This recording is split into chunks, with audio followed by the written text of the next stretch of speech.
good idea? The bear gives the talk this morning.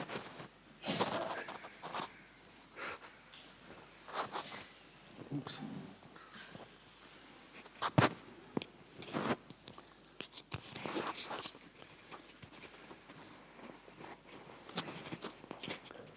It's dead.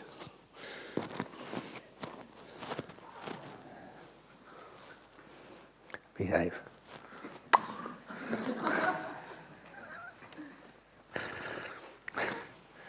Okay, welcome to this morning's talk. It's nice that you also have a sense of humour. It's something which just happens, which I think I mentioned before. If you have some nice meditation in the morning, it's sometimes you have a sense of joy and happiness no matter what. It increases your happiness level. And so because of that, if sometimes I'm a bit bubbly and you think I'm being silly, I can't help it. It's just some of the joy and happiness which comes from the meditation. It's certainly much better than being grumpy. But nevertheless, if you are grumpy, you have to understand it and accept it. Because sometimes life is like you're tired, you're sick, and sometimes you may be grumpy. And it was because there was one lady, she was actually here last night, sneaking in, but she helps out a lot, so she's most welcome to come in, that she was on one of my first retreats early on, and she came to see me in her interview time to say, it's really, really, really difficult. She was a little bit depressed, she was grumpy, and what made it worse, when everybody else went past her, they was always smiling at her. And that made her feel worse. As if she was doing something wrong, she didn't fit in. So she was trying really hard to be happy, and that just made her more grumpy. When other people talked to her, some friends, and they said, oh, come on, cheer up, it's a lovely place, you don't have to go to work. Remember this. What day is it today of the week? So many people this morning, about this time, are stuck in traffic going to work. And they face a whole day at the office. And you just come in here, you just have a lovely meditation. If you get bored, you can go back to your room and go to sleep again. You can go at 11 o'clock and it's lovely food. If you don't like the food here at 11 o'clock, you could go over to Bodhinyana and check out the cuisine there. There's so much sense of freedom over here. And that's your day today. It's a Monday. Just think of all those poor other people who have to work their butts off today. You just have to sit your butts off. Sitting down here. So you can always find some reason to be happy today. Look at this place. It's actually gorgeous. It's like a resort. How many meditation centers in the world do you have your own room and with ensuite, with hot water and beautiful food and amazing jokes and stories to entertain you throughout the day? This is pretty unique. But it's more than that. Of course, so this lady, in the end, she came to see me, and I said, oh my goodness, you're really depressed? Yeah, I'm really depressed. I'm really grumpy was a word she said. So in those days, doing the interviews, I had the key to the office, and there's a computer there I quickly turned on, and I made her the very first in history grumpy certificate. And the certificate, I managed to find, I don't know how I did this, some like Gothic script, like you'd have on like a university graduation certificate or something, or if you're a doctor to certify you're a doctor or an accountant, a nice certificate, which I set up really quickly. I was amazed how easy it was. And once I set it up, it was, this certificate guarantees to, and then I put her name underneath, the right to be grumpy for any reason or no reason at all, for the rest of her life or future lives if she wants, signed Ajahn Brahm. Let no one infringe this right. And I printed it out and gave it to her. I signed it, of course. And it was the very first grumpy certificate. And I thought, well, why not? If you want to get married, you have to have a certificate. If you want to drive a car, you have to have a certificate. If you want to give advice to other people as a counselor, you have to get a certificate. Even if you want to breathe, you probably need a certificate, I'm not sure. But all the certificates which people have to have. So why not a certificate to be grumpy? Of course, you know what happened. As soon as I gave her the very first grumpy certificate, she laughed out loud. And that was the end of her grumpiness. So if any of you feel depressed or even suicidal, I can give you a suicide certificate.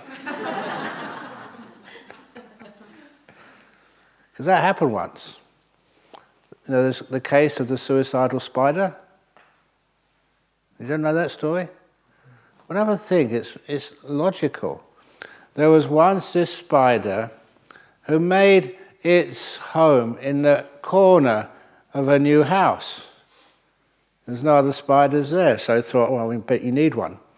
No house is complete without a spider. And so she built this spider, this web, in the corner of a new house. And because the house was quite expensive, the spider made sure the web fit in. It was very high quality web. And architecturally, it was a masterpiece. If there was a magazine for spider webs, that would be on the front cover, featured in there. State-of-the-art architectural masterpiece, the spider home.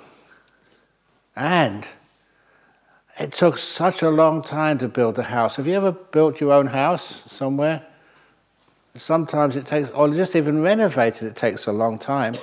So this poor spider was exhausted having built her first web, and then she sat in the middle, as spiders do, to rest and wait for lunch. They knew that sooner or later some fly or bug would come in there, and that would be the spider's lunch. And the spider always thought, it's not really disturbing human beings. They never sort of crawl where the human beings are. They stay up in the corners. And they just get rid of all the animals, like the flies and mosquitoes, all those things which human beings don't want anyway. So the spider actually does a good service to humans, cleans up for them. So the spider was resting, waiting for its first lunch, and then saw the lady of the house, spotted the spider's web, got a broom and started smashing the poor spider's first house to bits. How would you feel? I don't know how much you spend on houses these days, but even a kuti, if they did that to me, you built your first kuti and somebody came up and smashed it to smithereens, would you be happy? No. But the poor spider didn't have any choice, had to run for its life and came very close to being hit many times, but managed to escape. So what could he do next? So went into the next house, found a nice empty corner and built another web there. Not as beautiful as the first web, but good enough. And after building the second house, it sat in the middle. Now I can relax. And sure enough, soon a fly must come into the web and I have something to eat. But before even a fly saw that web, the housekeeper of that house saw the web and got another broom and smashed that house to bits. And again, the poor spider had to run as fast as she could to escape. And was really sort of quite anxious now. I know many of you say that sometimes you're too anxious. Imagine you're a spider, you're homeless, hungry, and you've just had these terrifying experiences. That spider was traumatized. But it had to build another web, somewhere to live. So I went into a third house, the same thing happened. smashed to bits a fourth house, went to 4 houses. I usually change the number depending upon who I'm talking to, but in Chinese culture, 4 is an unlucky number. So the 4th house was destroyed, the 4th web, the spider kind of gave up. Even thinking about the corner of a house, thinking about building a web, made that poor spider shake uncontrollably. It had what we call these days PTSD, post-traumatic stress disorder. Animals have that too. So that poor little spider with post-traumatic stress disorder didn't know what to do next, but certainly could not go in a house and build a web anymore. So it started walking down the street, thinking, what can it do? And this is when the poor little spider got depressed. No one loves spiders. Why do they hate spiders so much? We're not just human beings. He was in the past life. We don't encourage me. We are just animals, living beings like other people. We don't want to hurt anybody. We just want to get some food and just help in the house and be protected and live a nice, peaceful life. We won't do anything bad to human beings. Why do they hate us so much? No one loves spiders. It's so unfair. And I'm so hungry and homeless. I've got nowhere to go, no friends. And this was when you think like that, that's when you start getting depressed. So that poor spider thought, what's the point of living? And so decided to become a suicidal spider. Whenever he saw someone walking down the sidewalk, the spider would deliberately try and get under the human being's shoes. The trouble was that every time it tried to get under a human being's shoes, it always got in that place between the soles of the feet and the heels. Never actually underneath the foot. He tried many times but just couldn't do it. And he realized that when you're depressed, you can't do anything right. So they decided, okay, I'll crawl across the road, a very busy road, lots of traffic on it, and it thought, surely I must get under some cars or trucks' tires. So when it was crawling across the big road, all the time it got just between the tires, never underneath it. It was just so hard. And so eventually that poor spider got really totally depressed and decided he can't even commit suicide. And so was walking down the road like a drunken person, staggering this way and that way, not really aware where it was going or what it was doing. It was just really out of its head. Spiders do have a head, by the way. And then, have you ever had that experience that sometimes you know that somebody's watching you? That's what the spider felt, that something was watching it. So it turned around, and on the side of the road, it saw the fattest, jolliest spider you've ever seen in your life, had a huge smile on its face. And the big, jolly, happy spider said to suicidal spider, "What's wrong with you? Why are you so sad?" And then the suicidal spider started telling the fat, jolly spider all the troubles of her life, all the fact it was homeless. It tried its best. It wasn't lazy. It worked really hard building those webs, and it hadn't eaten. It was hungry, lonely, depressed, homeless. And that's when the suicidal spider noticed this very, very kind fat spider just looking at it. Oh, that's terrible. Oh, you poor spider. And that's when the suicidal spider said, "Hey, wait a moment. How come you're happy? How come you're fat? Where in the world can you build a web where it doesn't get destroyed as soon as a human being sees it?" And at that, the big, fat, happy spider said, "Look, where I built my web, I've only ever built one web in my whole life. It's still there.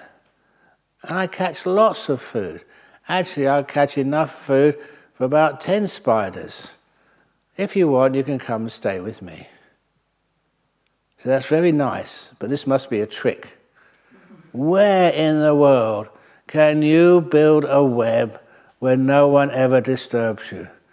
And that's when the big, fat, happy, jolly spider said, oh, that's an easy answer. I built my web in the donation box of Jhana Grove Meditation Retreat Center. No one ever disturbs you there.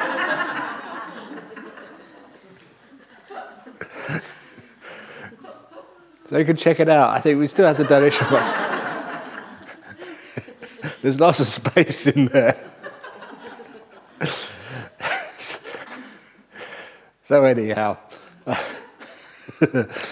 bit of fun. No, what am I supposed to be talking about? Oh yeah, meditation. Who do you think that big, fat, happy, jolly spider was? And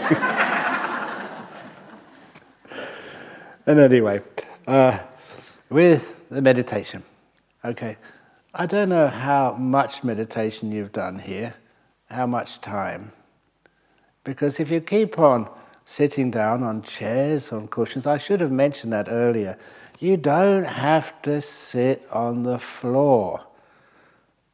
I never sit on the floor meditation. I sit up here on the bench. But if you want to sit on the floor, fine, as long as you are comfortable.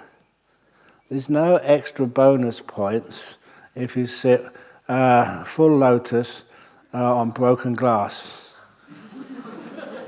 That is not the way of the Buddha. Your job is to make sure your body is comfortable.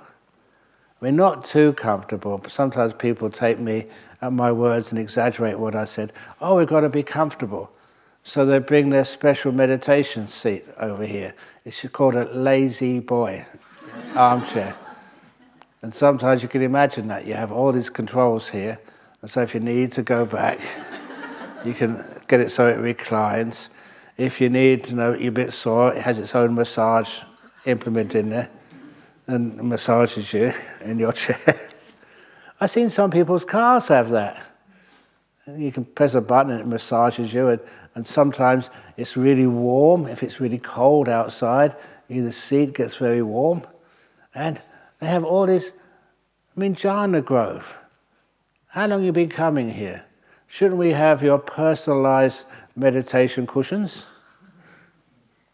I don't know about you, but when I started meditating, I started fantasizing about meditation seats. And I tell a lot of people, if you have some entrepreneurs here, you can make a lot of money. Meditation is very popular. So you can get a meditation cushion, not just one round one, all the same inside, but little compartments inside. And so, if you need your knee raised a bit, you press one button and it raises the knee. That's too far down a bit, please. That's just right. And another one, if your bottom is getting sore, it can massage it. And another one, if your bottom is too warm, it makes it cold. Too cold, it makes it warm. It can shoot your own personalized air conditioner coming up to just get the right temperature for you, so you never have to worry about this place being too hot or too cold. It can be just right for you with your little personalized control. And also, sometimes people have trouble with sloth and torpor. You meditate a lot and you're tired. You have another button and you have a little cup by the side, and you can have a cappuccino or latte comes out in 5 minutes. And that's a great cure for sloth and torpor. You can make your own personalized meditation cushions. Will that help? The answer is no, because it'll never be perfect enough. You know that. So what you do is you make it good enough. If you try for perfection, there's always another step to go, always. You never reach there. You get close, and the more close you do get to perfection, the more you think you should put forth that last bit of effort just to get there, but you never reach it. Until you realize that this is good enough. So, but there's plenty of nice seats here. Even those, I mentioned this, those chairs you are sitting on in the back there. Those chairs, I went to the shops, quite a few shops, tested them out. I actually did that when we were first building this place. Remember me going there, Burr? We had to choose the right type of chair so it will be not too high, not too low, comfortable but not too indulgent. So you could extend the leg too. Yeah, you extend the leg. Yeah, that's what we did. And also, the first ones we did, you can see the usual ones there, like Bert is sitting on. But we did notice a few people, they were just not that stable sitting on the chair. They started to lean to the left or lean to the right. And that's where we got the side arms for. So that if you lean to the left or the right, you don't fall off. And even for those people who are sitting and they're leaning forward, with those chairs, we can always put a little seat belt on so you don't fall off. Okay, come on, be serious, Ajahn Brahm. But seriously, the purpose of your posture is so that you can relax. And you feel safe. You're not going to get harmed or hurt. And that's very, very important. You feel the safe. Only when you feel safety can you really let go. So often when people say, yeah, they're getting peaceful, they're being able to watch their breath or the deeper meditation objects, but still they can feel they're tight, they're tense inside, they can't relax fully. They've always got a little bit of fear what might happen. And of course nothing ever does happen, but that fear, that lack of safety is one of the reasons they don't progress as deeply as they could. So you make yourself comfortable and relaxed. You know, one of the places where you can feel the most relaxed and comfortable is in your own room. Because you lock the door in there, no one sees what you're up to, and there's no hidden cameras in those rooms. But what there is just a sense of hopefully comfort and safety. It's your little meditation room. And you've got a toilet right next door. Actually just through in the ensuite. So it's comfortable for you. And there also you can sit as long as you need. You know, the fear of time passing or missing appointments, that's not there anymore. And that means you can relax more deeply than you've often felt before. And once that body does relax, this is, in another part of the Anapanasati Sutta, actually in one of the other suttas about mindfulness of breathing, where it does actually mention the prerequisites to mindfulness of breathing. You don't just go and sit there and watch your breathing. First of all, you've got to find a calm, peaceful place. Nowhere is ever that calm or peaceful. I know Ajahn Chah said in Thailand, if you really want to have a nice, calm and peaceful place where no one disturbs you, find a cemetery and meditate in there. Because you won't be disturbed by any ghosts. Ghosts are scared of you, and especially of monks. Like, this is not a joke, this is true. Ghosts in Thailand are terrified of monks. We have far more power. So he said this, go into the cemetery, and then the lay people will never disturb you in there. I remember just one rains, not before the rains retreat, I found a nice monastery in the north of Thailand, in Amphoe. And when I went there up to Amphoe, it was like the Wesak day. And so there were so many people were buzzing around this monastery. The abbot was giving a talk, but no one was listening to it. They were all coming to me, because I was a white monk, a Western monk. And they weren't interested in asking questions on meditation or Dhamma. The only thing they asked was, Why did you become a monk? What country did you come from? What did your mother do? What did your father do? You don't mind answering questions like that, but when the next person comes and asks you exactly the same question, and exactly the same question again, and another question exactly the same, you get a bit bored with that. So I try to figure out a way to escape. So I said, I have to go to the toilet. That's obvious. So I went to the toilet, and after going to the toilet, I quickly ducked into my kuti, my hut. I got a bottle of water, a flashlight, and a cushion, and I went into one of the caves. There's lots of limestone caves in that area. I went into one of the deepest ones, right to the very end.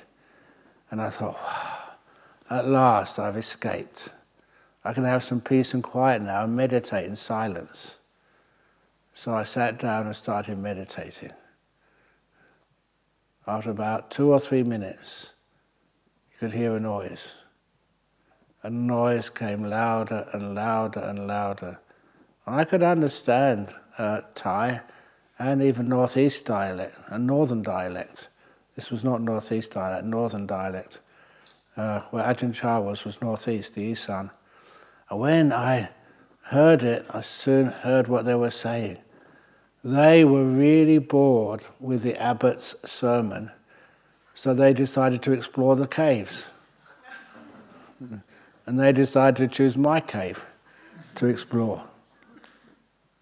And I thought I was done for, no more peace. And you could see they had one of these kerosene lanterns. That's how they were finding their way. So I saw the light get brighter and brighter just on the turning, which was a turning into my part of the cave.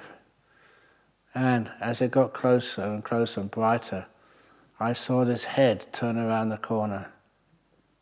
And they took the head back again quickly.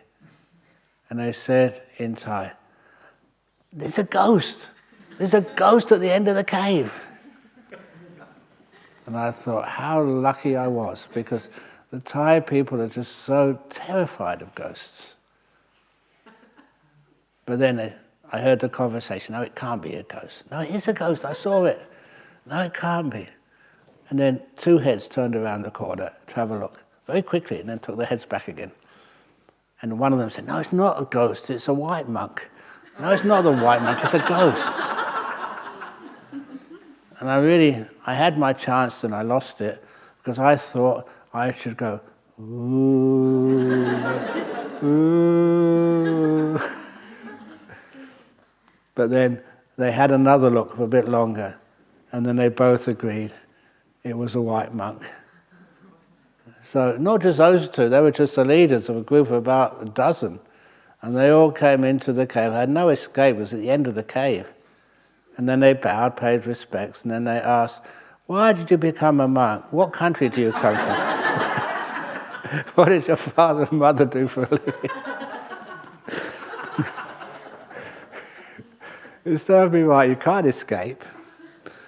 So instead, the best thing to do wherever you are is just to, this is good enough, you can close your eyes, get comfortable, get peaceful, and just forget about things. Seriously, these days, if ever I want to meditate, and it's a very noisy place, like in an airport. I remember doing this in Suvarnabhumi airport. I had an hour to wait for somebody, and there was no place to go.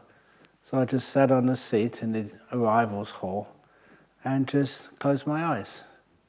I imagined a bubble around me. If you can imagine a bubble surrounding you, and inside is actually your little meditation area. It's only an imaginary bubble, but it works. Imagine this is my little quiet area, and outside is none of my business. And when I did that, I've done that many, many times, it's so amazing, because you don't even send your mind out to listen to things. Sometimes you can hear noises, but the noises are like a long way away. And you're inside your nice little bubble, and you can soon get into some wonderful meditation. If you do hear any noise, it's like noise like 100 miles away, even though it's just a few feet away. Because that change of perception, imagining a little bubble, what's outside is distant from you. And it means that the perception of the noise is also distant.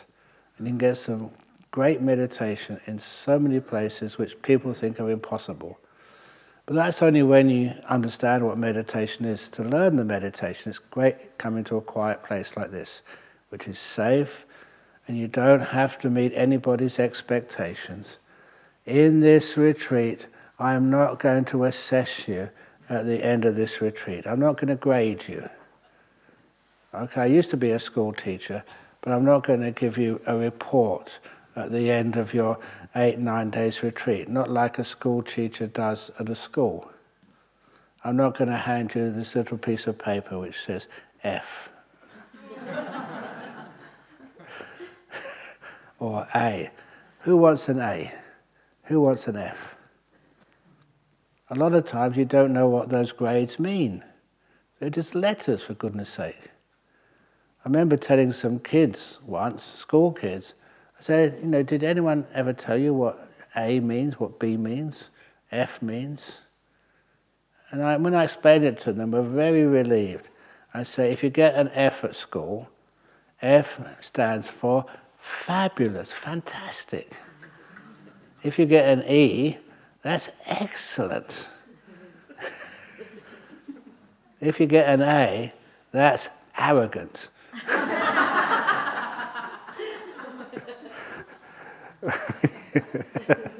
When you change it all around, the kids love it.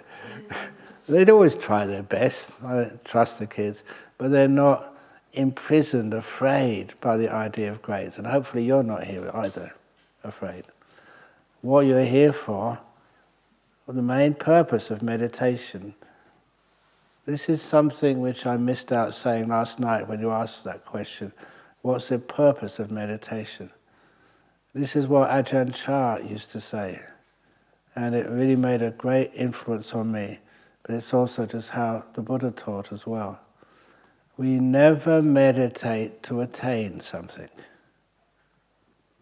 We meditate in order to let go of things.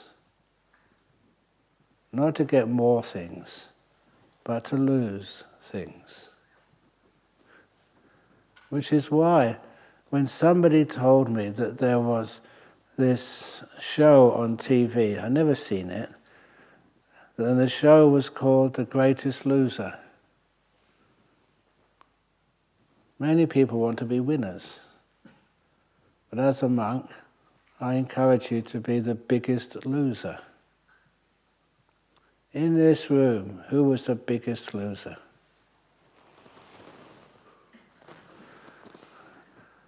The Lord Buddha.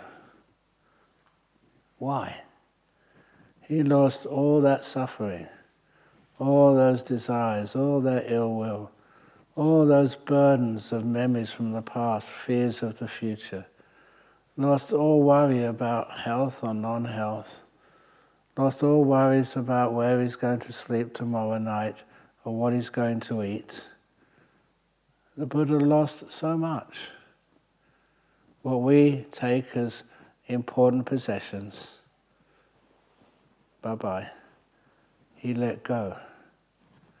That's why when Ajahn told me the most important thing to do in meditation is to lose things, not to gain more things.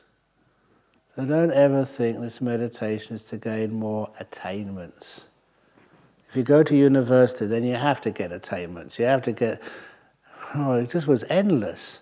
You get a BA and then an MA, then a PhD, and then a second PhD and a second this, and it goes on and on and on and on and on. You know what PhD means, don't you? How many times have I told you what PhD means? How many PhDs have we got here? Don't be embarrassed. PhD means permanent head damage.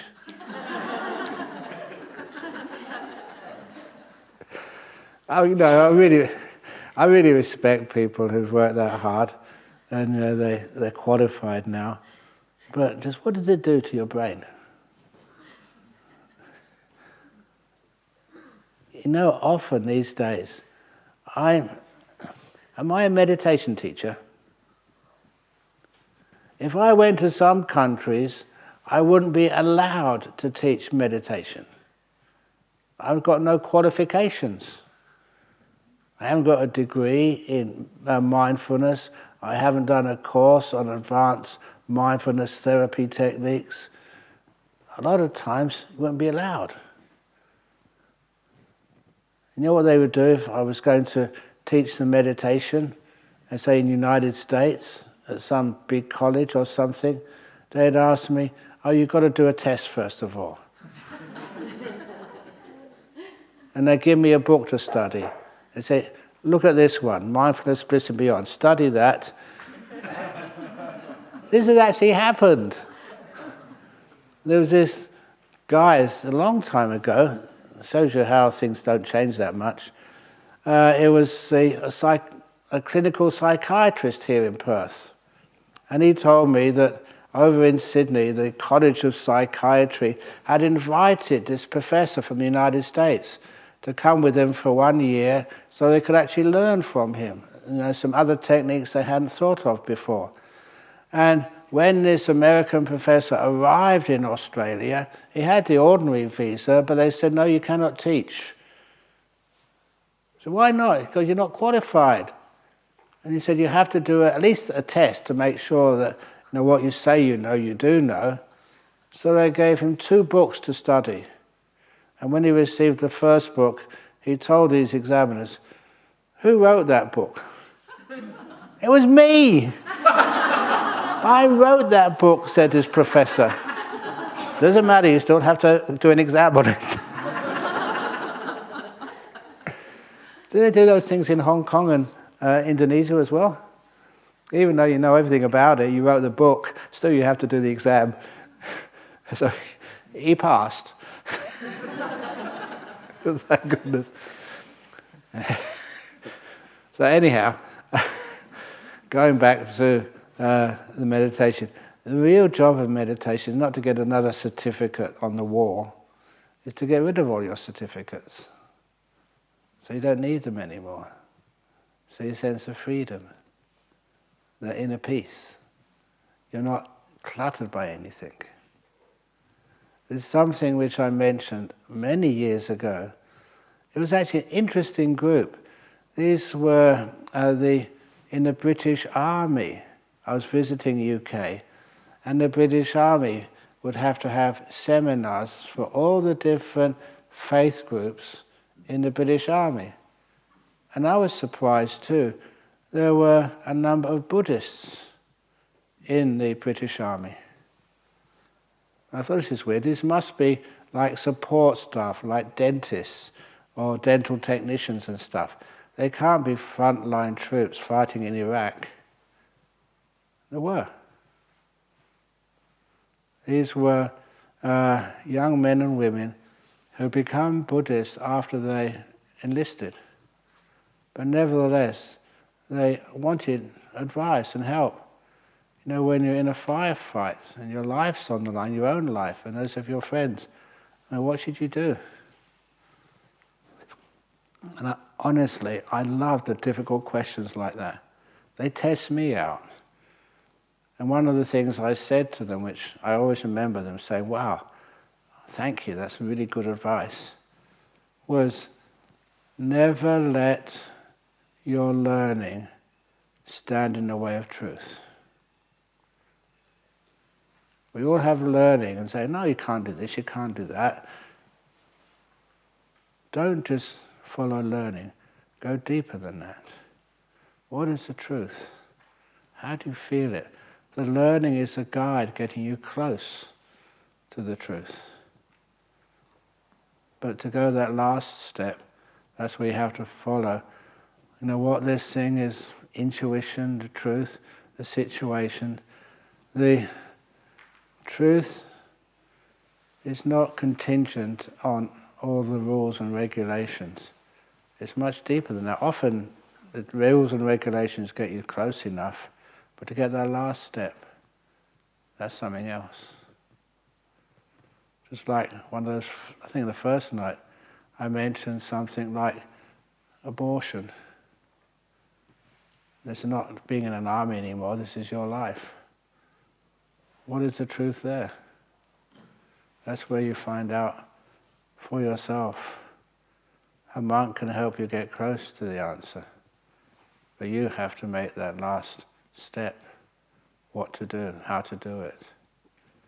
That's why all those rules and regulations, they can block you seeing the truth.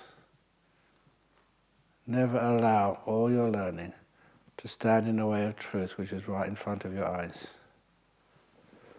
So anyway, let's go back to meditation. It's much easier.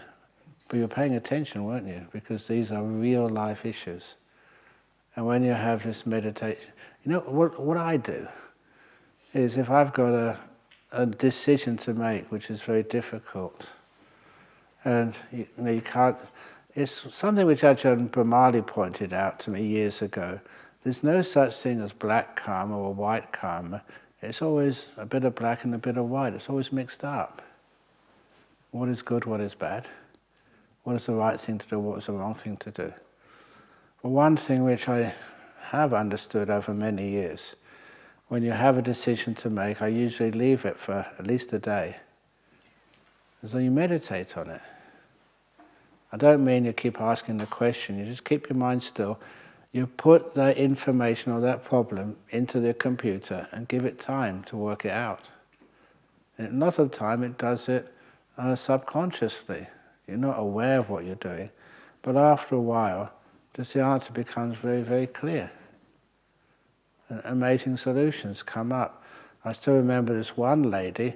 I remember her because she's a little, I don't know if you've seen the secret garden here in Jhana Grove. In that secret garden, there is a Bodhi tree, and that Bodhi tree was buried over her ashes as a memorial to her. Wani Nat, her name was. And I remember her coming to one of these retreats, arriving in the middle of the night, tying up loose ends. And her job was a really terrible job to do. It's so difficult. She was in the social work department. She was the last person to sign off on whether children should be removed from their parents because they were being abused. How much abuse? Taking children away from their mum or their dad is kind of abusive. It's traumatic for a kid. But keeping them with the parent is just almost a danger to their even existence. They may die. So very, very difficult cases. And she was the one in Perth who had to do the final sign-off. Ministers and stuff would just approve it just automatically on her say-so. And so, she told me she had a couple of cases she couldn't find any solution for. And then she came on the 9-day retreat. And she said, just on one day, and this was in an interview in the afternoon, she said that morning she was meditating, getting really nice, peaceful meditation. And then all these solutions came up. She wasn't looking for the solutions, she didn't think about it, just they came up by themselves. And so she got up from her meditation, still went to her room and wrote them all down, straight away. And then she couldn't believe just how innovative and effective those solutions were. These were real people's lives, kids' lives, in such a difficult situation. And she told me just how amazing this meditation is. You can find solutions to some of the most intractable problems, and they're good ones, just through the power of stillness and meditation. So anyway, that's some of the powers of this meditation and how it works. Amazing solutions. There's even one fellow, it's not what I was supposed to be talking about today, but anyway. There's one fellow who was also a physicist at Cambridge called, I think, George Josephson. No, it wasn't George. It was Josephson anyway. He was a Welshman. He's the first Welshman to win a Nobel Prize in physics. He discovered what is called quantum tunneling, which the first time he mentioned it, He said, it's impossible, this is crazy, it can't be done. He said, oh yeah, it can. He stood his ground for about 7 years before some people got interested and did the experiment to prove he was correct. And he was actually arguing against, his adversary had already got 2 Nobel Prizes. And he proved the double Nobel Prize winner wrong. And because of his discovery of quantum tunneling, that's where we had supercomputers came from. So it had a huge effect on people's lives. And the only reason I mention him was because he got his insight after he came out of meditation. He was doing TM meditation, but it doesn't matter what method it is. You get very, very still, very peaceful, very blissful. Your mind gets empowered, and you can see deeper than anybody's seen before. And that was him. He got a Nobel Prize for that. How many people in BIF, Bodhinyana International Foundation in Hong Kong have got Nobel Prizes? Della? Not yet?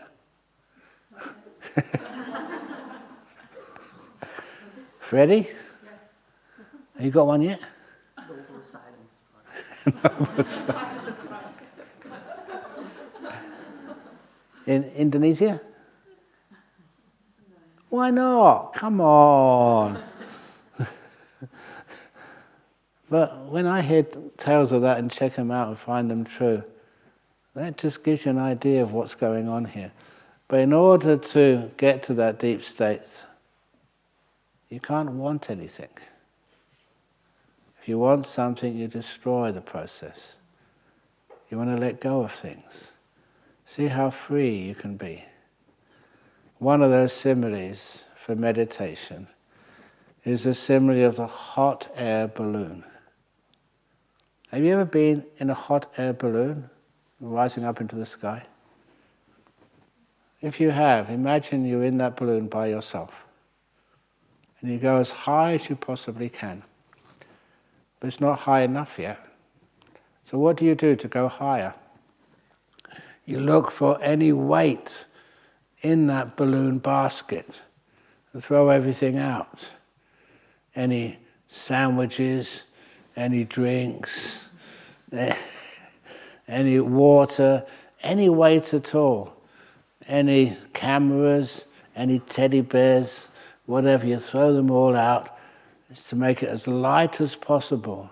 So all there's there is the balloon, the basket, and you. You've gone so high, but still not high enough yet. So you look around, now what can I throw off? How can I get the metaphor into the jhana lands? And then you realize, the basket. I can untie the basket and just hold on to the balloon itself. Hold on to the ropes. So you untie the basket and throw that out. And then you go so high, there's no basket anymore, just the balloon and you go really high into the jhana realms. This is a metaphor. Your basket is like your body and 5 senses. I don't know about you, but I'm getting old now. I'm a bit of a basket case. My body. But when you throw that out, it's just you and the balloon. You go really high. And then it's not enlightenment yet. So what next can you throw off? You've got it. You throw you off. When you throw you off, then you go all the way to enlightenment, cessation. Always by letting go of things, not by gaining more things. By abandoning, renouncing, letting go, not grasping. And when you do that sort of stuff, you're losing things.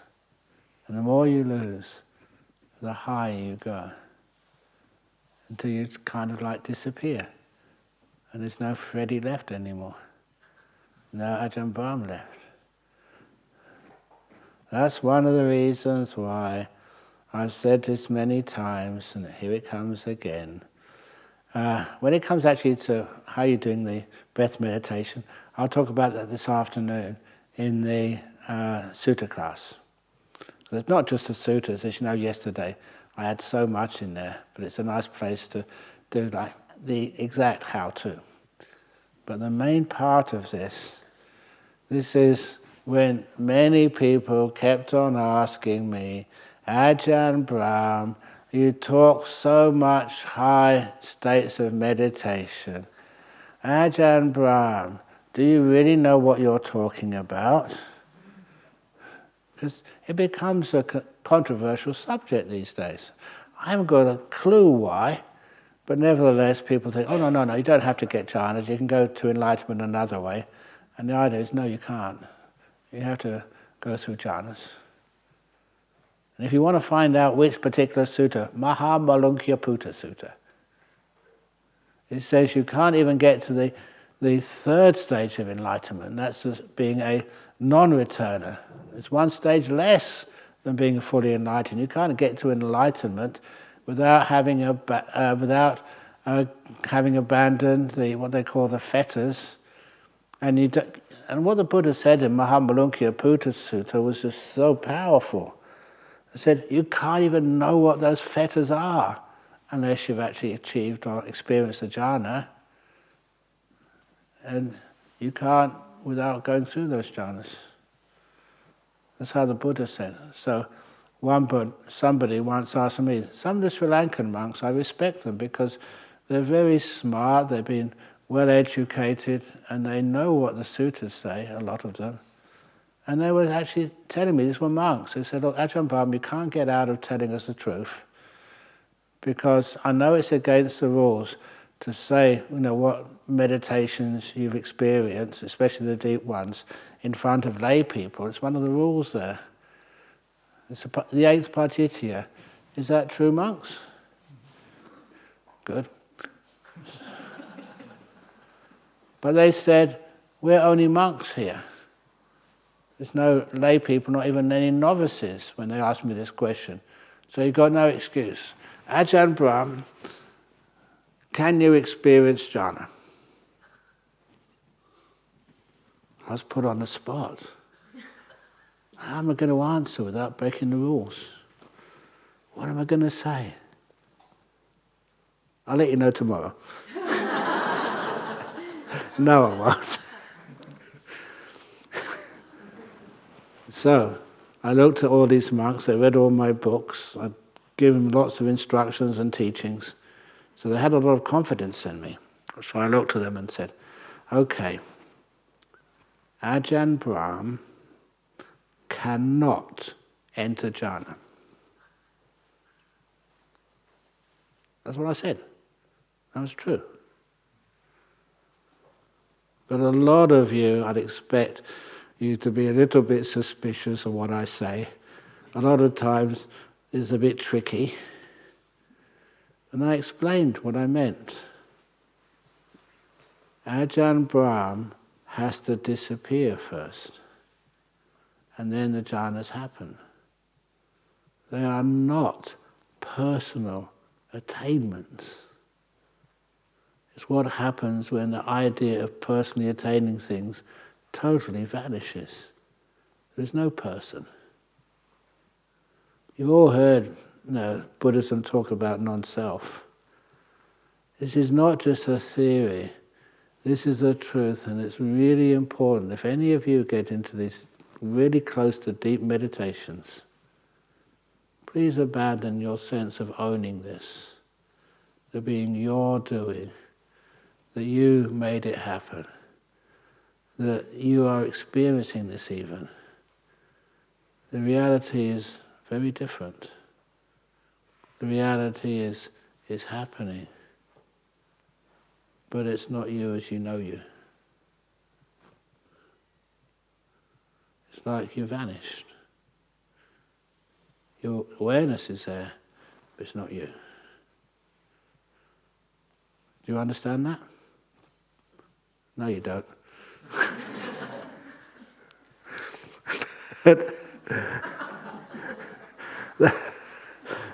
That's why I say that to get into these deep meditations, you can't do it.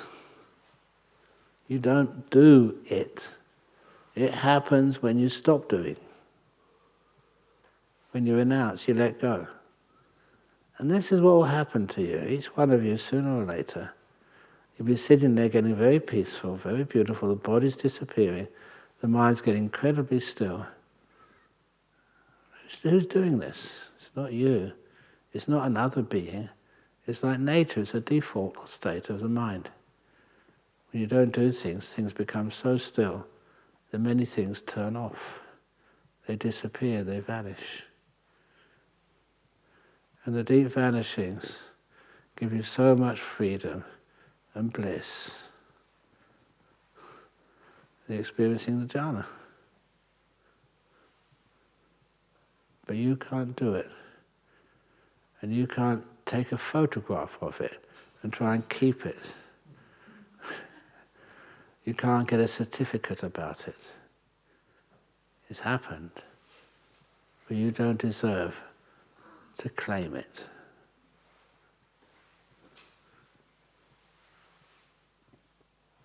No, you still don't get it? Okay, but one day it happens. And when it does, wow, what's this? What's this? Where did this come from? A lot of times it's because you just sat there and let go. Let go to the max. And then there's no fear, no sense of you've got something which you're afraid of losing. You've gone to a sense of freedom. Okay, so I think I better stop talking now, otherwise I'll make you more confused. There is questions tonight. Any questions now about what I just said? I don't want to go and spoil the whole morning by thinking, what did he mean? What did he mean? What did that mean? What did this mean? Any comments or questions? Because it's now 9 o'clock. You're all bamboozled. That's one of my favorite English words. Bamboozled. It's got nothing to do with bamboo. What it means is you're confused, you don't know one end from the other, of what I've just been saying. But a lot of the time I don't mind that. Many times Ajahn Chah would do that to me. He'd say something he knew was really profound, but he didn't really understand it yet. But nevertheless, he remembered it. I remembered it for years afterwards. And then suddenly he got into a nice state of meditation. Ah, that's what he meant. So often it was like that.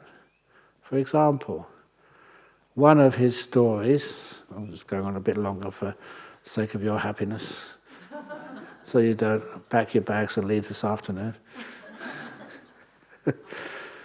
One of his stories, when I first went to northeast Thailand, he was saying about a simile that Wat Ba Pong, that was his monastery, was a mango orchard. I didn't know any mango trees in that place at that time. And then he got a bit more weird. He said those mango trees were planted by the Buddha himself. This is crazy. The Buddha lived 2,500 years ago and more.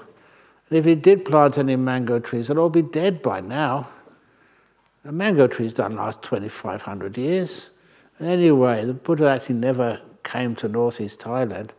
I know that many times people say amazing things. There's this group of Sri Lankan monks over in Sri Lanka who kept on saying that the Buddha was really born in Sri Lanka. And I remember that time when I was in Colombo in that's a big BMICH, about 3,000 or 4,000 people. It was question and answer time. And so one of the Sri Lankan monks, an old Dhammita, a very nice monk, and he was reading the questions out to me because they were in Sinhala and he would translate them for me. And he said, I've got this new question here. Some people say that some monks claim the Buddha was born in Sri Lanka. Ajahn Brahm, what do you think of that? And I never even paused for my answer. The answer came straight away. That is wrong. Everybody knows that the Buddha was born in Australia.